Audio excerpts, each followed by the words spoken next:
అందరికీ నమస్కారం. జ్యోతి లైబ్రరీకి స్వాగతం. ఈరోజు మనం శ్రీమతి యద్దనపూడి సులోచనారాణి గారు రచించిన సుకుమారి నవల 5వ భాగం చెప్పుకుంటున్నాం. గత భాగంలో సుకుమారి అత్తవారింట్లో ఎవరికీ తెలియకుండా 50 రూపాయలకు తాళిబొట్టు ఇచ్చేసి బస్సు ఎక్కి బామ్మ దగ్గరికి వచ్చేస్తుంది. సుకుమారి అత్తింటివారు వ్యాపారం పెడుతున్నామంటే పొలం అమ్మి ఆ డబ్బంతా వాళ్ళకి ఇచ్చేశామని, ఒక్క నెల రోజులు సుకుమారి అత్తింట్లో ఉంటే నెమ్మదిగా ఆ డబ్బు వసూలు చేసుకోవచ్చని సుకుమారికి నచ్చ చెప్పి అత్తవారింటికి వెళ్ళడానికి బామ్మ ఒప్పిస్తుంది. కథలోకి వస్తే, బామ్మ నన్ను వెంట పెట్టుకుని తీసుకువచ్చి మళ్ళీ అత్తవారింట్లో దింపింది. నాకు ఆ ఇంట్లో అడుగు పెడుతూ ఉంటే నా గుండెలు మోకాళ్ళ కిందికి జారిపోయినట్టే ఉంది. ఆ రోజు ఎంత నమ్మకంగా, ఎంత ధైర్యంగా, ఎంత తెగింపుగా జన్మలో ఈ గడప తొక్కననుకున్నట్టుగా వెళ్ళిపోయాను. ఉరిశిక్ష పడిందని తెలిసి జైలులోకి వస్తున్న ఖైదీలా ఉంది నా మనసు. హైమ నన్ను చూడగానే పళ్ళికిలించినట్టు నవ్వింది. మా అత్తగారు మామగారు మాత్రం నేను చేసిన పని అసలు గుర్తులేనట్టు వ్యవహరించారు. మా బామ్మ హైమకి, మా అత్తగారికి ఖరీదైన చీరలు తెచ్చింది. లడ్డూలు, మినపసున్నుండలు, అరటిపళ్ళ గెలలు చాలా తీసుకువచ్చింది. ఆ భల్లూకం గారు ఊరిలో లేరట. నా ప్రాణానికి హమ్మయ్యా అనిపించింది. మా మామగారు అత్తగారు ఆవిడతో చాలా మర్యాదగా మాట్లాడారు.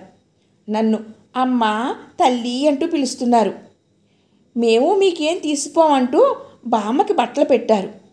వాళ్ళ మర్యాద, మన్ననలు చూస్తే నాకు చాలా ఆశ్చర్యం కలిగింది. నేను పారిపోవడం వీరికి కనువిప్పు అయ్యింది అనుకుని సంతోషపడ్డాను. బామ్మ వెళ్ళే రోజు వచ్చింది. మా బామ్మ మా అత్తగారికి, మా మామగారికి నమస్కరిస్తూ, ఏదో చిన్నపిల్ల, తెలిసి తెలియక ప్రవర్తిస్తుంది, మీరే కడుపులో పెట్టుకోవాలి అంది. మీ అమ్మాయికి ఏం పర్వాలేదు, నిశ్చింతగా వెళ్ళిరండి అంది మా అత్తగారు. బామ్మ వెళ్తోంది. నాకేమిటో హఠాత్తుగా భయం వేసింది. బామ్మ అంటూ ఒక్కసారి కేక పెట్టాను. బామ్మ తిరిగి చూసింది. నేను పరిగెత్తుకు వెళ్ళి ఆవిడ నడుం చుట్టూ చేతులు వేసి బేలగా చూస్తూ, నెల రోజులు అంతే, అంతకంటే ఒక్కరోజు కూడా ఎక్కువ ఉండను అన్నాను. అలాగే అంది బుజ్జగిస్తూ. ఆవిడే మెల్లగా నా చేతులు విడిపించుకుని వస్తాను అని వెళ్ళిపోయి కారులో కూర్చుంది. కారు వెళ్ళిపోయింది. నాకు ఏడుపు వచ్చేసింది. కన్నీళ్లు తుడుచుకుంటూ ఇంట్లోకి వచ్చాను. హైమ నన్ను అటకాయిస్తున్నట్టు అడ్డుగా నిలబడింది. ఏం మరదల పిల్ల, ఇక్కడ ఉండనని చెప్పకుండా పారిపోయావుగా, మళ్ళీ ఎలా వచ్చావు గతిలేని దానిలా అంది వెక్కిరింతగా. పిచ్చిగా వాగుకు అన్నాను రోషంగా. నువ్వే ఒళ్ళు దగ్గర పెట్టుకుని మాట్లాడు, అట్టే పేలావంటే పళ్ళు రాలగొడతాను అంది. ఆ పని నేనే చేసేశాను. హైమ చెంప మీద ఈడ్చి కొట్టాను. మేము ఇద్దరము తన్నుకుంటుంటే మా అత్తగారు వచ్చి విడదీసింది. ఏమిటే హైమ నువ్వు అంటూ కూతురిని మందలించింది. అవునులే, ఇంట్లోంచి పారిపోయినా సరిపెట్టుకున్నారు, కోడలు కదూ గొప్ప, ఇదే పని నేను చేస్తే ఊరుకునేవారా అంది హైమ. ఎవరు చేసినా మీ నాన్న ఊరుకోరు. ఆ మధ్యాహ్నం భల్లూకం గారు వచ్చారు. హైమ అతనితో, ఆవిడ గారు ఏం చేశారు అంది వెటకారంగా. ఎవరావిడ? నీ భార్యామణి గారు. నేను దాని ముఖం చూడనని అప్పుడే చెప్పానుగా. నేను డబ్బు కోసం వచ్చాను, మళ్ళా గంటలో వెళ్ళిపోతున్నాను. మీ స్నేహితురాలు ఎలా ఉంది అక్కడ? ఛట్, నోరు మూసుకో. అతను కసిరి వెళ్ళిపోయాడు. అతను నా ముఖం చూడను అన్నందుకు నాకు రోషం రాలేదు, చాలా సంతోషం కలిగింది. హైమ ఏదో ఒకటి అనడం మాత్రం మానలేదు. నువ్వు మా తమ్ముడితో కాపురం చేయడానికి వచ్చావా, మా ఇంట్లో పడి తినటానికి వచ్చావా అంది. నీ పళ్ళు రాలగొట్టడానికి వచ్చాను అన్నాను. ఇదిగో అమ్మాయి, చిన్న పెద్ద లేకుండా ఏమిటా మాటలు? హైమని ఏమన్నా అన్నావంటే మీ మామగారితో చెప్పి నీ తాట వలిపిస్తా, జాగ్రత్త. మా అత్తగారు హెచ్చరిక చేసింది. నేను నిశ్చేష్టురాలినయ్యాను. అంటే బామ్మ ముందు చూపిన ప్రేమ, ఆ వినయ విధేయతలు అంతా నాటకం అన్నమాట. ఇప్పుడు ముసుగులు తీసి పారేసినట్టు అసలు స్వరూపం ప్రదర్శిస్తున్నారు. నేను నా వెంట తెచ్చుకున్న పుస్తకాలు చదవడానికి ఎలాగో అలా ఒక నెల రోజులు గడిపేయడానికి ఓపిక పడుతున్నాను. వాళ్ళు నాకు అన్నం కూడా సరిగా పెట్టరు. వాళ్ళు తిన్న తరువాత తినాలి. నాకు భోజనం పూర్తిగా ఉందో లేదో పట్టించే కోరు. ఎవరి విషయం వాళ్ళు చూసుకుంటారు. హైమ గిన్నెలతో భీముడికి మంచి భోజనం ఇవ్వడం నేను ఎన్నోసార్లు చూశాను. ఒకసారి మా అత్తగారితో చెప్పాను. ఆవిడ సంతోషించలేదు. పైనుంచి కసిరింది. నీకెందుకు అవన్నీ? నీ పని నువ్వు చూసుకో. ఇదిగో పిల్ల, ఇలా గూఢచారి పనులు మా వెనక చేశావంటేనా మా అంగారితో చెప్పి నా తాట ఒలిపిస్తారు, అంతేనా అన్నాను. నేను అన్న తీరుకి ఆవిడ నిరుత్తరురాలు అయ్యింది. నేను బామ్మకి వీళ్ళ అసలు స్వరూపాలు, హైమ సంగతి అంతా విశదంగా ఉత్తరం రాశాను. నెల రోజులు నేను ఇక్కడ ఉండలేను, వచ్చేస్తాను అని. బామ్మ దగ్గర నుండి వెంటనే జవాబు వచ్చింది. ఆ ఉత్తరం చదవగానే నా మతి పూర్తిగా పోయింది. అందులో ఇలా ఉంది: చిరంజీవి సుకుమారికి పుత్రపౌత్రాభివృద్ధిరస్తు అని దీవిస్తూ మీ బామ్మ రాయినది. నువ్వు రాసిన ఉత్తరం అంతా చదివాను. మీ అత్తగారు అన్న మాట అక్షరాలా నిజమని నేను అంటున్నాను. నువ్వు చాలా అనవసరమైన విషయాల్లో తలదూర్చి నీ మనసు పాడు చేసుకుంటున్నావు. నువ్వు అత్తవారింటికి ససేమిరా వెళ్ళనని మొండిపట్టు పట్టావని డబ్బు దండగ అనే మాట చెప్పాను. మన డబ్బు వారి వ్యాపారానికి ఇచ్చిన మాట నిజమే, కానీ అది తిరిగి ఇవ్వమని అడిగే మాట ఒట్టిది. నువ్వు ఇష్టం ఉన్నా లేకపోయినా ఆ ఇల్లు నీది అనుకుని అక్కడే ఉండాలి. పెళ్ళి అవగానే ప్రతి ఆడపిల్ల అత్తవారింట్లో తప్ప ఈ ప్రపంచంలో నాకెక్కడా స్థానం లేదు అనుకోవాలి. తినగా తినగా వేప కూడా తియ్యగానే ఉంటుందట. అలాగే ఉండగా ఉండగా ఆ ఇల్లే అలవాటయ్యి ఇష్టం ఏర్పడుతుంది. వీలైనంత త్వరగా నీ కడుపున ఒక కాయ కాయాలి అని నేను దేవుళ్ళందరికీ మొక్కుకుంటున్నాను. ప్రసాద్ వస్తే నువ్వు అతనికి ఇష్టం కలిగేలా అలంకరించుకుని దగ్గరకు వెళ్ళు, బిడియపడకు. నువ్వు ఏదైనా హఠం చేసి పరిగెత్తుకు వస్తే ఈసారి వారి కోపం పోగొట్టడం ఆ దేవుడి తరం కూడా కాదు. మీ మామగారు చెప్పేశారు, ఈసారి ఆ అమ్మాయి మా ఇల్లు వదిలి పెడితే మళ్ళీ మా గుమ్మం ఎక్కనీయం అని. నేను కూడా మన ఇంటికి రానివ్వను. బాగా గుర్తుంచుకో.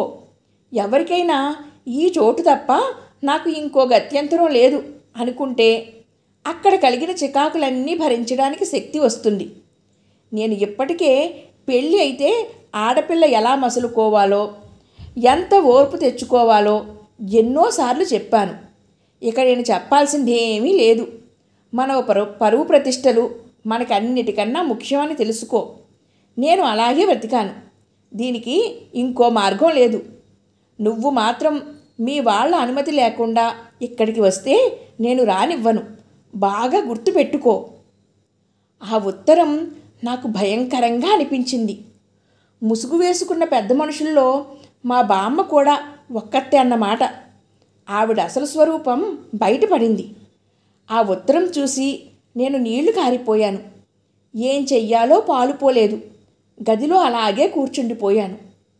ఏమిటి పిల్ల, పొద్దున్ననగా మంచం మీద కూర్చున్నావు, ఇక బయటికి రావా అంది మా అత్తగారు. పాపం ప్రసాద్ ఎప్పుడొస్తాడా అని కలలు కంటున్నట్టుంది అంది హైమ. నాకు హైమని ఏదైనా అనాలని కూడా అనిపించలేదు. 2 రోజులు గడిచాయి.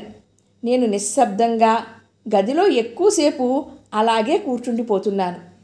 బామ్మకి జవాబు తిడుతూ రాయాలనిపించింది. ఉత్తరం రాసి చింపేశాను. ఛీ, బామ్మ నన్ను మోసం చేసింది.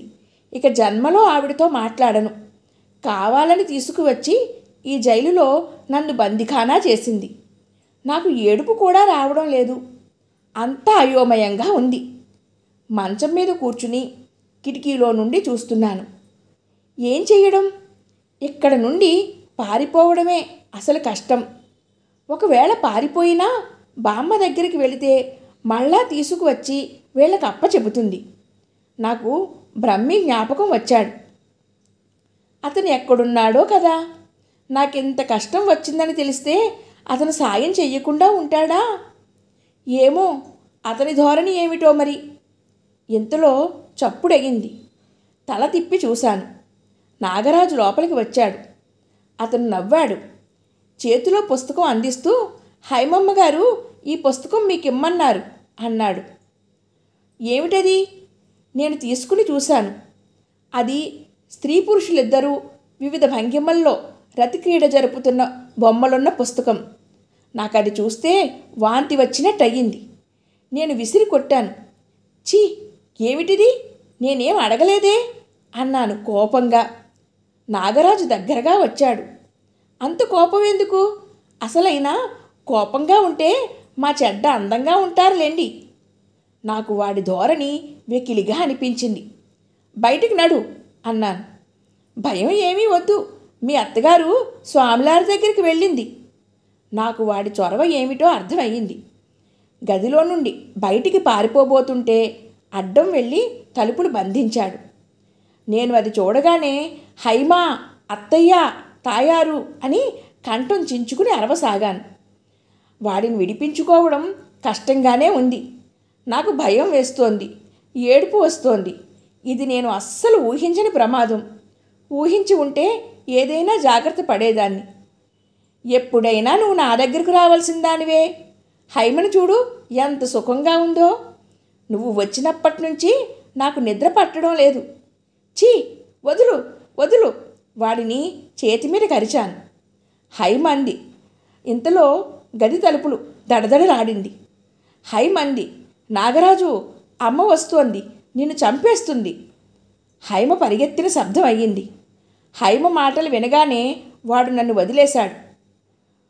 నేను వెళ్ళి తలుపు తీయబోతుంటే వాడు చెయ్యి పట్టి లాగి ఆపేశాడు. హైమా, సుకుమారి, ఎక్కడ చచ్చారే మీరు? మా అత్తగారు తలుపు తడుతూ పిలుస్తోంది. నాగరాజు నిదానంగా వెళ్ళి తలుపు తీశాడు. మా అత్తగారు నోరు తెరిచి చూస్తుంటే చూడనట్టే వెళ్ళిపోయాడు. అత్తయ్య, నేను ఆవిడని కౌగిలించుకుని బావురుమన్నాను. వాడు చూడు ఎలా వచ్చాడో ఏడుస్తూనే చెప్పాను. ఇంతలో హైమ అక్కడికి వచ్చింది. అంత అబద్ధం అమ్మా.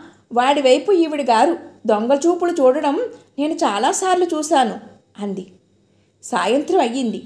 మావగారితో అత్తగారు ఈ సంగతి చెప్పినట్టుంది. ఆయన హైమను మొదట పిలిచాడు. తరువాత నా గది దగ్గరకు వచ్చాడు. ఏమే పిలిచాడు. పుస్తకం అల్మారాలో పెడుతున్న నేను దిగ్గున తిరిగి చూశాను. ఆయన లోపలికి వచ్చాడు. కళ్ళు నిప్పులు కక్కుతున్నాయి. చేతిలో బెల్ట్ ఉంది. నేను భయంగా, నమ్మలేనట్టుగా కళ్ళు పెద్దవి చేసి చూస్తూ ఉండగానే ఆ బెల్టు వచ్చి ఫెడేలున నా వీపుకు తగిలింది. నేను కింద పడ్డాను. నేను ఏం జరుగుతుందో తెలుసుకునే లోపలే ఆ బెల్టు విసురుగా వచ్చి ఎడాపెడా నా పొట్ట మీద, ముఖం మీద ఒక చోటని లేకుండా ఇష్టం వచ్చినట్టు తగులుతోంది. నేను నేలకు అంటుకుపోయాను. నాకు స్పృహ తప్పిపోయింది. మెలకువ వచ్చేసరికి నా శరీరం అంతా మంచానికి కట్టేసి ఉంది. మొదట నేను ఎందుకు లేవలేకపోతున్నానో నాకు అర్థం కాలేదు. తరువాత అర్థమయ్యింది. గదిలో లైట్ కూడా లేదు. చీకటి గదిలో మంచానికి కట్టేసి నన్ను బంధించి ఉంచారు వీళ్ళు. దాహంతో నాలుక పిడచకట్టుకుపోతోంది. ఒళ్ళంతా పచ్చి పుండులా ఉంది. నాకు పెద్ద పెట్టున ఏడుపు వచ్చేసింది. ఏడ్చి అలసిపోయి మూలుగుతూ ఉండిపోయాను. నాకు హఠాత్తుగా మా బామ్మ అన్న, అమ్మ అన్న, నాన్న అన్న విపరీతమైన అసహ్యం కలగసాగింది. నా ఈ పరిస్థితికి కారణం వాళ్ళేగా. మా అమ్మాయి పెళ్లి చేస్తున్నామని ఊరంతా గొప్ప చెప్పుకోవడానికి డబ్బు తగలబెట్టి నన్ను ఈ నరకంలో పడేశారు. మా వియ్యాల వారిల్లు ఇంత పెద్దది, అంత పెద్దది అంటూ మా బామ్మ వచ్చిన వారందరికీ చెప్పుకుంటుంది. చిచి, బామ్మ కనిపిస్తే పీక పిసికి తలని గోడకేసి బద్దలు కొట్టి చంపేస్తా. అసలు ఆ క్షణంలో బామ్మ మీదనే కాదు, ఈ ప్రపంచంలో అందరి మీద అసహ్యము యావగింపు కలిగాయి. ఏం ప్రపంచం ఇది? ఒక ఆడపిల్లకి పెళ్లి పేరుతో ఇన్ని కష్టాలా? అత్తవారిల్లా ఇది? ఒక నరకకూపం గాని. మిగిలిన కథ తరువాయి భాగంలో చెప్పుకుందాం. Thank you friends. సర్వే జనా సుఖినో భవంతు. జై హింద్.